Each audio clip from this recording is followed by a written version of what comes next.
வேள்பாரி பகுதி 53. ஒளிவடிவம் சண்முகசுந்தரம். கபிலரின் முகம் இவ்வளவு கலக்கத்துடன் எப்பொழுதும் இருந்ததே இல்லை. முதிர்ந்த மரம் பட்டையை உதிர்ப்பதைப் போல அனுபவத்தை உதிர்த்தபடி வானத்தை பார்த்து செழித்திருக்கும் திருமுகம் அவருடையது.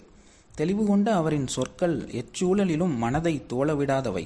ஆனால் இப்பொழுது பெருங்குழப்பம் அவருள் சூழ்ந்துள்ளது. சொற்களை விட்டு விலகி அமைதி கொண்டே நின்றார். சொற்களின் மீது தன் ஆசான் எவ்வளவு காதல் கொண்டவர் என்பதை அங்கவை அளவிற்கு உணர்ந்தவர் பரம்பில் வேறு யாருமில்லை. எழுத கற்கும் வரை சொற்களின் வழியாக உலகை பார்த்து பழகியவர்கள் எழுத கற்ற பின் தான் உலகை விழுங்கி நகரும் ஆற்றல் சொற்களுக்கு உண்டு என்பதை உணர்வார்கள்.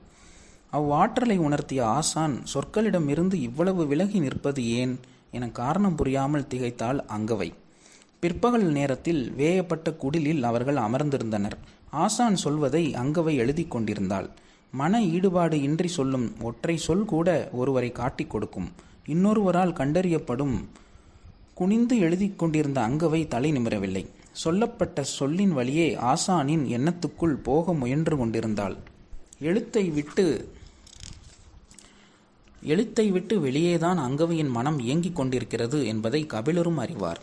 இருவரும் தெரிந்தேதான் ஒளிந்து கொண்டிருந்தனர். குடிலின் மறைப்புக்கு பின்னால் பறவையின் கீச்சொலி கேட்டது. குனிந்து எழுதி கொண்டிருந்த அங்கவை நிமிர்ந்து பார்த்தாள். அவளால் குரலோசையை வைத்து பறவையை கணிக்க முடியவில்லை. மீண்டும் ஒரு முறை கீச்சொலி கேட்டது. கழுத்தை நீட்டி பார்த்தாள். தெரியவில்லை. வெளிப்புறம் போனால்தான் கண்டறிய முடியும் என்றார் கபிலர். ஆசான் சொல்லி முடித்த கணத்தில் அவரது எண்ணத்தை அறிந்தாள் அங்கவை. எழுந்தாள். அப்படியே உட்கார்ந்தாள். கண் கலங்கியது. அவளால் எதுவும் பேச முடியவில்லை. ஏன் போகாமல் உட்கார்ந்து விட்டாய் என்று கேட்டார். அங்கவையிடமிருந்து மறுமொழி வரவில்லை. இதைப் போலத்தான் என்னாலும் போக முடியவில்லை. சற்றே அமைதிக்கு பின் மெல்லிய குரலில் கேட்டாள். பரம்பில் இருந்து கொண்டு உங்களால் கண்டறிய முடியாத உண்மை என்ன ஆசானே என்று. அவள் நிமிரவில்லை. கலங்கிய கண் ஆசானுக்கு தெரிய வேண்டாம் என நினைக்கிறாள் என்பது அவருக்கு புரியத்தான் செய்தது. தேவ வாக்கு விலங்கிற்காக இவ்வளவு பெரிய முயற்சி ஏன் செய்யப்பட்டது? தலை நிமிர்ந்து பார்த்தாள் அங்கவை. வைப்பூரும் அருகன்குடியும் எரிந்த பின் பாண்டியன் அடுத்து செய்ய போவது என்ன? கண்ணிமைக்காமல் பார்த்து கொண்டிருந்தாள். இதைப்போல எண்ணற்ற கேள்விகளுக்கான விடை பரம்பை விட்டு வெளியில் போனாதால் கிடைக்கும். ஆனால் பாரியை பொறுத்தவரை இக்கேள்விகள் எதற்கும் விடை அறிய வேண்டிய தேவையில்லை என்று கருதுகிறவன் என்று சொன்னார் கபிலர். உங்களை பொறுத்தவரை என்று கேட்டால், இக்கேள்விக்கான விடை பரம்பின் எதிர்காலத்தோடு தொடர்புடையது. இதை அறிதல் அவசியம் என்றார். உங்களை நான் நன்கு அறிவேன் என்று சொல்லிவிட்டு சற்று இடைவெளியுடன் தொடர்ந்தாள். கட்டாயம் என்று கருதியிருந்தால் நீங்கள் போயிருப்பீர்கள். போகாமல் இருக்க அதனினும் பெருங்காரணம் இருக்க வேண்டும் என்றாள். வியப்போடு அங்கவையை பார்த்தார் கபிலர். பார்க்கும் பொழுதே தலையசைத்து காரணம் உண்டு என்பதை தெரிவித்தார். என்ன என்று அவள் கேட்கவில்லை. ஆசான் தன்னுள் இருந்து வெளிவந்து கொண்டிருக்கிறார். அவர் நினைக்கும் சொற்களின் மேல் கால் பதித்து நடந்து வரட்டும் என்று காத்திருந்தாள் அங்கவை. நான் வெளியே போவது பரம்பிற்கு நல்லதல்ல என்றார். எதிர்பாராத சொல்லாக இருந்தது. இந்த சொல்லிற்குள் இருக்கும் ஆழம் புரியவில்லை. கண்களை உருட்டியபடி அவரை பார்த்து கொண்டே இருந்தாள் அங்கவை. கபிலர் சொன்னார். பரம்பின் உள் அடுக்குகளை பற்றி, எவ்வியூரை பற்றி, பாரியை பற்றி, இங்குள்ள வாழ்வு முறைகளை பற்றி வேந்தர்களுக்கு எதுவுமே தெரியாது. இரவில் கூத்து நிகழ்த்தி செல்லும் பாணர்களின் பார்வையில்தான் அவர்கள் பரம்பை பார்த்து கொண்டிருக்கின்றனர். வியந்ததை, அறிந்ததை, உணர்ந்ததை பாடித் திரிவதுதான் எனது தொழில். ஆனால் எனது வாழ்வு முழுக்க வியந்து அறிந்து உணர்ந்தவற்றை விட பரம்பில் நான் உணர்ந்தவைதான் அதிகம். எனது மொழியே பரம்பின் மொழியாகிவிட்டது. எனது குரல் குறிஞ்சியின் குரலாகிவிட்டது. இனி நான் பாடும் ஒவ்வொரு பாடலும் பரம்பின் பாடல்தான். நான் என்னை பரம்பனாகவே உணர்ந்து விட்டேன் சொல்லி நிறுத்தினார் கபிலர். அங்கவை இமைக்காமல் பார்த்து கொண்டிருந்தாள். அதுதான் எனது அச்சத்திற்கு காரணம். கபிலரின் குரல் இறுகியது. பரம்பின் ஆற்றல் ஒவ்வொரு செடியிலும், கொடியிலும், மலையிலும், மடுவிலும் இருக்கிறது. நான் இங்குள்ள மனிதர்களை பாடாமல் இயற்கையை மட்டுமே பாடினால் போதும். எதிரிகளுக்கு அதைவிட சிறந்த போர் குறிப்பு வேறொன்றுமில்லை என்றார் கபிலர். அங்கவை உறைந்து நின்றிருந்தாள். பரம்பின் வளமும் வாழ்வும் யாரையும் மயக்கி இழுக்கும். அவற்றோடு எனது சொல்லும் சேர்ந்தால் எழும் ஆபத்து அளவிட முடியாததாகிவிடும். ஆசையின் நாக்குகள் பரம்பை நோக்கி என்றென்றும் நீள நான் சொல் தந்துவிடக்கூடாது. அதனாலேயே நான் வெளியேறி போக துணிவற்று இருக்கிறேன் என்றார் கபிலர். சற்று முன்னே வந்து ஆசானின் கால் பற்றி அமர்ந்திருந்தால் அங்கவை. அவளின் தலையில் கை வைத்தபடி கபிலர் சொன்னார், என்னை அறியாமலே எனது மொழி பரம்பை காட்டி கொடுத்து விடுமோ என்று அஞ்சுகிறேன். இனி பரம்பை விட்டு என்னால் வெளிச்செல்ல முடியாது மகளே என்றாள். சொல்லி முடிக்கும் முன் தொலைவில் யாரோ வருவது அறிந்து எழுந்து பார்க்க முனைந்தாள் அங்கவை. கலக்கத்திலிருந்து மீள முடியாமல் கண்மூடி திறந்தார் கபிலர். எதிர்வந்து நின்றான் வேள்பாரி. முகம் முழுவதும் அப்படி ஒரு மகிழ்ச்சி. பூத்து குலுங்கும் மலர் போல புன்னகைத்தபடி உள்ளே வந்த பாரி அமர்ந்திருந்த கபிலரை கைபிடித்து தூக்கி வாருங்கள் போவோம் என்று அழைத்தான். பாரியின் முகத்தில் இவ்வளவு மகிழ்வை பார்த்து நீண்ட நாட்களாகிவிட்டன. கபிலரின் முகத்தில் அளவு கடந்த கவலையை பார்த்து கொண்டிருந்த அங்கவை அதற்கு நேர் எதிராக எல்லையற்ற மகிழ்வோடு வந்து நிற்கும் தந்தையை பார்த்து திகைத்து நின்றாள். வாருங்கள் வேகமாக என்று கைபிடித்து இழுத்துச் சென்றான் பாரி. அங்கவையை வரச் சொல்லி கூறவில்லை. எனவே அவள் குடிலிலேயே நின்று கொண்டாள். கபிலருக்கு காரணம் எதுவும் விளங்கவில்லை. பார்த்து கொண்டிருந்த அங்கவை சிறிது நேரம் கழித்து, கபிலரை மாளிகைக்கு அழைத்துச் செல்லாமல் காட்டுக்குள் ஏன் அழைத்துச் செல்கிறார்? முக்கியமான வேட்டை ஏதாவது கிடைத்திருக்கும் என்று சிந்தனையில் ஆழ்ந்தாள். பாரி உற்சாகம் குறையாமல் அழைத்துச் சென்று கொண்டிருந்தான். அவனை பார்த்தபடி நடந்து கொண்டிருந்தார் கபிலர். முகம் ஏன் இவ்வளவு கவலையோடு இருக்கிறது என்று கேட்டபடி முன்னடந்து சென்றான் பாரி. அளவற்ற மகிழ்வோடு இருக்கும் ஒருவனிடம் கவலையை எப்படி பகிர்ந்து கொள்வது? கபிலர் சொல்லற்றவரானார். மாறுபட்ட இரண்டு உணர்ச்சிகளில் ஒன்றிலிருந்து இன்னொன்று தாவ சட்டென மொழி கை கொடுப்பதில்லை. மொழி வலிமையற்று இருக்கும் இடத்தில் நின்று பேசுவதுதான் புலவனின் ஆற்றல். ஆனால் அவ்வாற்றலை வெளிப்படுத்தும் மனநிலையில் கபிலர் இப்பொழுது இல்லை. அமைதியாய் வரும் கபிலரை பார்த்து பாரி கேட்டான், பகிர்ந்து கொள்ள முடியாத கவலையா என்ன என்று. இல்லை என்று சொல்லியபடி நடந்தார். ஆனால் தொடராமல் சொல் நின்றிருந்தது. எவ்வியூரின் நாகப்பச்சை வேலியை கடந்து உட்காட்டுக்குள் நுழைந்தனர். செடிகொடிகளை விலக்கி முன்னே நடந்து கொண்டிருந்தான் பாரி. மெல்லிய குரலில் கபிலர் பேசத் தொடங்கினார். நாள் தவறாமல் கூத்து நடக்கிறதே, அவற்றில் என்ன நடக்கிறது என்பதை கவனித்தாயா என்று. கூத்து களத்தில் எவ்வளவோ நடக்கிறது, நீங்கள் எதை கேட்கிறீர்கள் என்று கேட்டான் பாரி. கபிலர் மீண்டும் அமைதியானார். அறியாமல் பேசுபவன் அல்ல பாரி. ஆனால் அறிந்தவனைப் போல அவன் பேச்சு இல்லை. என்ன சொல்வதென்று சிந்தித்தபடியே நடந்தார். பாணர் கூட்டத்திற்குள் பாடத் தெரியாதவனும் இருக்கிறான். இசைக்கருவிகளை வாசிப்பவர்களுக்கு நடுவில் அதில் பயிற்சியே இல்லாதவனும் உடன் வருகிறான் என்று சொல்லிய கபிலர் சற்றே தயக்கத்தோடு சொன்னார், கூத்து நடத்த வரும் பாணர் கூட்டத்தில் ஒற்றர்கள் நிறைய பேர் இருக்கிறார்கள் என்று. முன் நடந்தபடி பாரி சொன்னான். பரம்பு நாட்டை இவ்வழியின்றி வேறு எவ்வழியில் அவர்களால் வேவு பார்க்க முடியும்? எனவே கூத்து கலைஞர்களோடு ஒற்றர்கள் எல்லா காலங்களிலும் வந்து கொண்டேதான் இருக்கிறார்கள் என்றான். அதனால் ஆபத்து உருவாகிவிடாதா என்று கேட்டார் கபிலர். தெய்வத்தின் உருவில் எதிரி வந்தால் வணங்கித்தானே ஆக வேண்டும் என்றான் பாரி. சொல்லால் சிதை உற்றார் கபிலர். முன்னடந்து செல்லும் பாரியை பின்தொடர முடியவில்லை. வாழ்வின் பாதை அவ்வளவு செழிப்புற்றிருந்தது பாரிக்கு. செழிப்பே ஆனாலும் மரித்து கிடக்கும் கொடிகள் இடையூறுதானே. கபிலரின் கண்களுக்கு மரித்து கிடக்கும் கொடிகளே தென்பட்டன. கலைஞர்கள் என்ன செய்வார்கள்? அதிகாரத்திற்கு அஞ்சி அவர்களை உடனழைத்து வருகிறார்கள். ஒற்றர்களும் உடன் வருகிறார்கள் என தெரிந்துதான் எம் வீரர்கள் பரம்புக்குள் அவர்களை அழைத்து வருகிறார்கள். பச்சை மலையின் எல்லா மடிப்புகளின் வழியேயும் ஒற்றர்கள் எம் வீரர்கள் அழைத்து வந்திருக்கிறார்கள். அப்படியிருந்தும் எவ்வியூருக்கு போகும் வழி குறிப்பை சொல்ல பாண்டியனால் முடியவில்லை அல்லவா? காலம்பன் தன் முன்னோர்கள் சொன்ன குறிப்பின் வழியில்தான் வந்து சேர்ந்துள்ளான் என்றான் பாரி. கபிலருக்கு என்ன சொல்வதென்று தெரியவில்லை. பாரி சொன்னான், நாட்டை பிடிக்கும் முறையில் காட்டை பிடித்து விட முடியாது. நாட்டில்தான் வழித்தடம் பாதையாக இருக்கிறது. காட்டின் வழி மரமாகவும் பாறையாகவும் அருவியாகவும் தான் இருக்கிறது. 3 கருங்காலி மரத்தின் அருகே ஒரு செங்கடம்பு இருக்குமேயானால் காலடி கவட்டை கொள்ளும். அதாவது முச்சந்தி என்று பொருள். அது யாருக்கு புரியும்? இயற்கையாக முளைக்காத வகையில் முளைத்துள்ள தாவரங்களை இயற்கையை அறிந்த ஒருவனால் தான் கண்டறிய முடியும். வண்டிச்சாலை பற்றிய மனித அறிவு சில தலைமுறைகளுக்கு தான் சொந்தம். ஆனால் காட்டு பாதை பற்றிய மனித அறிவு எண்ணிலடங்காத தலைமுறைகளின் சேர்மானம். அது ஒற்றன் வந்து போகும் ஒற்றை பயணத்தில் ஒருபோதும் அடைபடாது. பேசியபடி வேகங்குறையாமல் நடந்து சென்றான் பாரி. கபிலர் பின்தொடர்ந்தார். வேந்தர்களின் வழியே அரசாட்சியின் இலக்கணங்களையும் வழிமுறைகளையும் அறிந்த வாழ்வு கபிலரின் வாழ்வு. அதற்கு நேர்மாறாக குலச்சமூகத்தின் மன ஓட்டத்தின் வழியே புரிந்து கொள்ளுதல் எளிய முயற்சி அல்ல. ஆனாலும் விடாது முயன்றார் கபிலர். அகில் மரத்தின் முடிச்சிட்ட வேர்கள் வழித்தடத்தின் குறுக்கே இருந்தன. அவற்றை கவனமாக தாண்டிய பாரி கபிலரின் கால்கள் தடுக்கிவிடாமல் இருக்க நின்று உதவினான். அவன் தோள்களை பிடித்தபடி வேர் தட்டாமல் கால் தூக்கி வைத்தார் கபிலர். இதுவரை பரம்பின் மீதான எல்லா தாக்குதல்களுக்கும் பின்னே கூத்துக்கு வந்து போன ஒற்றனே இருக்கிறான். எனது முதற் போருக்கே கூத்துக்களம்தான் காரணமாக அமைந்தது என்றான் வேள்பாரி. பாரி முதலில் நடத்திய போர் சேரனுக்கு எதிரானது.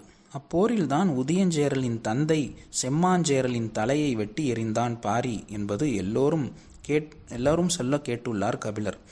ஆனால் அப்போர் ஒரு கூத்து களத்திலிருந்துதான் தொடங்கியது என்பது கேட்டறியாத ஒன்றாக இருந்தது. தோள் மீது கிடந்த கபிலரின் கை சற்றே இறுக்கி பிடித்தது. தோழனின் மொழியை அறியாதவனா பாரி கூத்துக்களத்தின் கதையை சொல்லத் தொடங்கினான். கதை வழக்கம்போல் முருகனிடமிருந்து தொடங்கியது. பாரி முருகனின் பெயரை உச்சரித்தபடி முன் நடந்தான். கபிலருக்கு தொடக்கமே வியப்பாக இருந்தது. இக்கதையில் முருகன் எப்படி வந்தான் என்று சிந்திக்கத் தொடங்கிய கணமே பாரி கேட்டான். முருகன் தனது காதலின் பரிசாக எவ்விக்கு ஒரு பூண்டு கொடுத்தானே, அது என்ன தெரியுமா என்று கபிலர் விடையின்றி விழித்தார். நாக்கருத்தான் புல் விளைந்து கிடந்த நிலத்தை கடந்த பொழுது நீலன் சொன்ன கதை அது. தனை மயக்கி மூலிகையை கொடுத்தபடி கதையை தொடங்கி அவன் சொல்லி வந்தான். முருகனையும் வள்ளியையும் சந்தன வேங்கையில் அமைக்கப்பட்ட பரனில் தங்க வைத்து ஊர் வந்து சேர்ந்தான் எவ்வி. தனது கையில் இருந்த பூண்டு போன்ற ஒரு பொருளை பைங்குடத்தில் இட்டவுடன் அது சிறிது சிறிதாக கரைந்தது. அந்நீர் பழச்சாறு போல நுரை பொங்கி இருந்தது. அதனை அருந்தியவர்கள் வாழ்வில் அதுவரை காணாத சுகத்தை கண்டார்கள். மீண்டும் மீண்டும் வாங்கி பருகி மயங்கி சரிந்தார்கள். அவர்கள் பருகிய பொழுது சிந்திய துளியின் வாசனையை நுகர்ந்தே மலையெங்கும் இருந்து பாம்புகள் அப்புதருக்கு வந்து சேர்ந்தன என்று நீலன் சொன்ன கதையை சொன்னார் கபிலர். கார்த்திகையின் கதையை சொல்வதற்காக சந்தன வேங்கையில் இருந்து மறுபகல் கீழிறங்கிய வள்ளி முருகனின் கதையை சொன்ன பாரி இப்பொழுது எவ்வியின் வழியே மீதி கதையை தொடங்கினான். அப்பூண்டினை பெரும் பைங்குடத்தில் போட்டு நாட்கணக்கில் ஊரே குடித்துள்ளது. அதுவரை மனிதர்கள் அனுபவித்திராத மயக்கத்தையும் இன்பத்தையும் அப்பூண்டு பானம் கொடுத்துள்ளது. பைங்குடத்தில் நீர் தீர தீர மீண்டும் மீண்டும் நீரூற்றி அப்பானத்தை அருந்தியுள்ளனர். அப்பூண்டு சிறிது சிறிதாக நீரில் கரைந்து 3 வாரங்களுக்கு பின் முழுமுற்றாக நீருள் மறைந்து விட்டது. அது என்ன பூண்டு, அது எங்கே இருக்கிறது என கேட்பதற்காகவே அதன் பின் முருகன் வள்ளியை தேடி பலகாலம் அலைந்திருக்கிறான் எவ்வி. காலங்கள் ஓடியும் அவர்களை காண முடியவில்லை. ஆனால் அந்த பூண்டு பானத்தை மறக்க முடியவில்லை. வாழ்வில் எப்பொழுதாவது அது போன்ற பானத்தை அருந்திவிட மாட்டோமா என்று எவ்வி மட்டுமல்ல, ஊரில் உள்ள ஆண் பெண் அனைவரும் ஏங்கி கிடந்துள்ளனர். எவ்வியூர் உருவாக்கப்பட்ட பொழுது சிறிது காலத்திலேயே எவ்வி இறந்து விட்டான். அதன் பின் ஒரு மழைக்காலம் முடியும் பொழுதுதான் அது நடந்துள்ளது. சோம கிழவி காட்டுக்கு கிழங்கு தேடி போயிருக்கிறாள். பகல் முழுவதும் அலைந்த களைப்பில் நாங்கில் மரத்தின் நிழலில் அமர்ந்து இளைப்பாரி இருக்கிறாள். உச்சி பொழுது, எங்கும் வெயில் தகித்து கிடந்திருக்கிறது. அவள் கண் பார்வையில் தொலைவில் பன்றிகளின் கூட்டம் ஒன்று நிலத்தை அகழ்ந்து கிழங்குகளை தின்று கொண்டிருந்திருக்கிறது. நாங்கில் மரத்தின் அடிவாரம் உட்கார்ந்து இளைப்பாரியபடி இருந்திருக்கிறாள். சிறிது நேரத்தில் எங்கோ இருந்து மனம் வீசியிருக்கிறது. மூக்கில் நுகர்ந்தபடி அப்படியே மயங்கி கண் செருகி இருக்கிறாள். அந்நறுமணம் அவளை மயக்கி உள் இழுத்திருக்கிறது. மயக்கம் தெளிய முடியாத ஆழத்திற்கு அவளை இட்டு சென்றுள்ளது. சட்டென பொறி தட்டி மீண்டிருக்கிறாள் சோம கிழவி. இது ஏற்கனவே நுகர்ந்த மனம். ஆனால் எங்கே, எப்பொழுது என்றுதான் நினைவிற்கு வரவில்லை. மீண்டும் மீண்டும் நினைவு கூர்ந்த பொழுதுதான் அது எவ்வி கொண்டு வந்து கலக்கி கொடுத்த அந்த பூண்டு பானத்தின் மனம் என்பது நினைவிற்கு வந்தது. நாட்கணக்கில் ஊரே உட்கார்ந்து குடித்து குடித்து தீர்த்தோமே, அந்த மனம் என்பது நினைவுக்கு வந்த கணம் சோம கிழவிக்கு மகிழ்ச்சி தாங்கவில்லை. அகமகிழ்ந்து எழுந்திருக்கும் பொழுது கண்களில் கண்ணீர் பெருகியது. அந்த மனத்தை மறுமுறை நுகர வேண்டும் என்று அவ்வளவு ஆசைப்பட்டான் எவ்வி. ஆனால் அவன் இப்பொழுது உயிரோடு இல்லை. ஓராண்டுக்கு முன் தான் இறந்து போனான். அவன் கொண்டு வந்து கொடுத்ததன் மூலம்தானே இம்மனத்தை நாம் நுகர்ந்தோம் என்று எண்ணியபடியே எங்கிருந்து இம்மனம் வருகிறது என தேடத் தொடங்கினாள் சோம கிழவி. செடி கொடி மரம் என எல்லாவற்றையும் அண்ணாந்து பார்த்து கொண்டே இருந்தாள். எங்கிருந்து வருகிறது என அவளால் கண்டறிய முடியவில்லை. காற்று வீசும் பொழுது மிதந்து வரும் மனம் காற்று நிற்கவும் அறுபட்டு விடுகிறது. சற்று தொலைவில் இருந்து வருகிறது என்பதை உணர்ந்தபடி அப்பக்கம் போகலாம் என நகர்ந்திருக்கிறாள். அவ்வளவுதான். கிழங்குகளை மண் கிளறி மேய்ந்து கொண்டிருந்த பன்றிக்கூட்டம் இப்பொழுது அவ்விடம் இல்லை. ஆனால் தேனீக்களும் வண்டுகளும் பெரும் கூட்டமாக வந்து அவ்விடம் மொய்க்கத் தொடங்கியுள்ளன. சோம கிழவி அருகில் போய் பார்த்திருக்கிறாள். மண்ணுக்குள் கிழங்கு வடிவத்தில் ஏதோ இருந்திருக்கிறது. கையால் கிளறி அதனை எடுத்திருக்கிறாள்.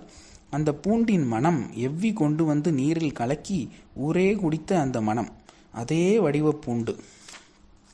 பல ஆண்டுகளுக்கு பின் அதனை கண்டறிந்த மகிழ்வில் ஓடோடி வந்து ஊரிலே கொடுத்திருக்கிறாள் சோமக்கிழவி. பைங்குடத்தினில் அதனை போட்டிருக்கின்றனர். நீர் கலங்கி பழச்சாறாகி இருக்கிறது. ஒருவர் மாற்றி ஒருவர் குடிக்கத் தொடங்கியுள்ளனர். ஊரே நாட்கணக்கில் குடித்திருக்கிறது. இப்பானம் கிடைக்காதா என்று எவ்வி எத்தனை முறை புலம்பியிருப்பான். அதனை குடித்த எல்லோருமே வாழ்வில் இன்னொரு முறை குடிக்க மாட்டோமா என்று புலம்பியபடி தானே இருந்தனர். சென்ற முறை முருகனை நினைத்து எல்லோரும் குடித்ததைப் போல இம்முறை எவ்வியை நினைத்து ஊரே குடித்தது. அதற்கு இன்னொரு காரணமும் இருந்திருக்கிறது. சோம கிழவி எவ்வியின் மனம் கவர்ந்தவளாம். எவ்வி அவளிடம் மட்டும்தான் அது கிடைக்கும் இடத்தை சொல்லி சென்றுள்ளான் என்று பேசி சிரித்து நாட்கணக்கில் குடித்துள்ளனர். சிறிது சிறிதாக கரைந்த அப்பூண்டு முற்றிலும் மறைய 1 மாதம் ஆகியுள்ளது. இன்று வரை அந்த பூண்டு எந்த செடி அல்லது எந்த கொடியின் கீழ் விளைகிறது என்று யாருக்கும் தெரியாது. கிழங்கு தேடும் பன்றி அகழ்ந்து போட அந்த பூண்டு வெளிவருகிறது. அதன் வாசனை பட்டவுடன் பன்றி அந்நிலம் விட்டு அகன்று விடுகிறது. எங்கும் இருக்கும் தேனீக்களும் வண்டுகளும் அதனை மொய்த்து கிடக்கின்றன. மாத கணக்கில் ஆனாலும் தேனீக்கள் அதனை மொய்ப்பதை நிறுத்தாது. காட்டில் அலைந்து திரியும் பரம்பு மக்களின் கண்களுக்கு அது எப்படியும் பட்டுவிடுகிறது. அதன் பின் எவ்வியூர் கால நேரமின்றி மிதந்து கொண்டுதான் இருக்கும். பூண்டு கிடைத்து விட்டார் போதும், மிதக்கும் மயக்கத்தினூடே காதல் பொங்கி மேலெழத் தொடங்குகிறது. வள்ளி முருகனின் காதலும் எவ்வி சோமாவின் காதலும் ஒன்றினை ஒன்று விஞ்சி மேலெழுகின்றன. இப்பூண்டினை முதலில் கண்டறிந்தது வள்ளியா முருகனா என்ற பேச்சு தொடங்குகிறது. பூண்டின் சாறு இறங்க இறங்க வள்ளியும் முருகனும் இறங்கி ஆடுவர். நாட்கள் செல்ல செல்ல எவ்வியா சோமாவா என்று பேச்சு போகிறது. ஆட்டமும் பாட்டமுமாக பகல் இரவு பாராமல் ஊரே மிதக்கிறது. காதலின் பரிசாக வள்ளி முருகன் இருவரும் எவ்விக்கு கொடுத்திருக்கலாம். ஆனால் தன் காதலிக்கு அதனை கொடுத்தது எவ்விதான். தன் காதலின் நினைவாக அதனை கண்டறிந்தது சோம கிழவிதானே. எனவே அவளின் பெயரையே அதற்கு சூட்டினர். அதுவே சோம பூண்டு என்று அழைக்கப்பட்டது. சோம பூண்டின் சாறு குடித்து ஊரே மயங்கி கிடப்பவனை கிழவியின் பெயரை சொல்லி சோம்பி கிடக்கிறான் என்று சொல்லிக் கொள்வர். எவ்வியூர்காரர்களுக்குத்தான் தெரியும் சோம்பல் முறிக்க மாதம் ஆகும் என்று. முறிக்க முடியாத மயக்கத்தை முறிக்கும் ஆற்றல் எதற்கும் இல்லை. வள்ளியின் காதலும் சோமாவின் காதலும் இணைந்த மயக்கமல்லவா அது. முருகனும் எவ்வியுமே மீள முடியாத கிறக்கமல்லவா அது. சோம்பி கிடக்கும் இன்பம் வேறு எதில் வாய்க்கும்? கேள்வி எழுப்பியபடி உற்சாகம் பொங்க துள்ளி குதித்து ஓடிக்கொண்டிருந்தான் பாரி. கதையை நிறுத்தி சொல்லாமல் இவ்வளவு வேகமாக சொல்லிக்கொண்டு ஓடுகிறானே என்று பதற்றத்தில் பின்தொடர்ந்து கொண்டிருந்தார் கபிலர். கதை என்றாலே ஓட்டம் கூடும். அதுவும் வள்ளி முருகனின் கதை என்றால் அதுவும் வாழ்வில் காணாத பெரும் மயக்கத்தை உண்டாக்கும் கதை. அதுவும் ஓட்டம் கூடிக்கொண்டே இருந்தது. கபிலர் வேகங்கொள்ள கதை சொன்னால் போதும். கதையில் மயங்கும் கபிலருக்கு மயக்கத்தின் கதையை சொன்னால் என்னவாகும்? அதுதானே இப்பொழுது நடக்கிறது. கபிலர் நடக்கவில்லை, ஓடிக்கொண்டிருந்தார். சற்று தொலைவில் 2 பெண்களும் ஒரு பெரியவரும் நின்றிருந்தனர். அவர்களை நோக்கிதான் பாரி சென்று கொண்டிருந்தான். யார் இவர்கள்? அங்கென்ன செய்து கொண்டிருக்கிறார்கள் என்று சிந்தித்தபடி பின்தொடர்ந்தார் கபிலர். அருகில் செல்ல செல்ல அவர்களை சுற்றி தேனீக்களும் வண்டுகளும் இடைவிடாமல் பறப்பது தெரிந்தது. கபிலரின் முகத்தில் வியப்பு மெல்ல படரத் தொடங்கியது. பாரிக்கு செய்தி சொல்லி அனுப்பி அவனது வருகைக்காக காத்திருந்தனர். பாரி அருகில் போய் மண்ணுக்குள் கிடந்ததை கிளறி முழுமையாக மேலெடுத்தான். இதுவரை முகர்ந்திராத மனத்தை முகர்ந்தார் கபிலர். நாசிக்குள் ஏறிய கணம் உள்ளுக்குள் ஒரு கிறக்கம் உருவானது. சட்டென தலையை மறுத்து ஆட்டி பாரியின் அருகில் போனார். நின்றிருந்தவர்கள் கபிலரை வணங்கி விலகி நின்றனர். கபிலர் அவர்களை வணங்கி நின்றார். முருகனும் வள்ளியும் எவ்வியின் கைகளில் கொடுத்த சோம பூண்டை எடுத்து சோம பானம் தயாரிக்க கபிலரின் கைகளில் கொடுத்தான் வேல்பாரி. பகுதி 53 முற்றும். அன்பன் சண்முகசுந்தரம்.